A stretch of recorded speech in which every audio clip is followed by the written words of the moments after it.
स्वच्छ ओडिशा सुस्थ ओडिशा स्लोगान को नहीं सेप्टेम्बर 15 रु अक्टोबर 2 जाए स्वच्छता ही सेवा कार्यक्रम अनुष्ठित होउछि। एही परिप्रेक्षी रे भंडारी पोखरी ब्लॉक पाटुली पंचायत पाटुली विद्यालय ठारे स्वच्छता ही सेवा अभियान रो शुभारंभ युव नेता नीलांबर राउत संयोजन रे अनुष्ठित कार्यक्रम रे मुख्य अतिथि भाव में ब्लॉक उपाध्यक्ष प्रणीत कांत सामल और सरपंच अनिता राउत जोगदेई उद्घाटन करथिले।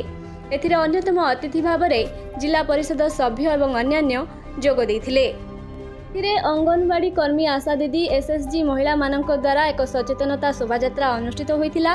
एहा छड़ा आखपाख अंचल को अतिथि मानक सहित स्वेच्छासेवी माने कार्यक्रम को पंचायत कार्यनिर्वाही अधिकारी प्रकाश पट्टनायक संतोष नायक राजेंद्र राउत मोहन जेना पाटुली पंचायत सभापति अभय बेहेरा अन्यान्य प्रमुख परिचालना करथिले। भद्रकरू कमलाकांत परिडांक रिपोर्ट संभव टीवी ओडिया।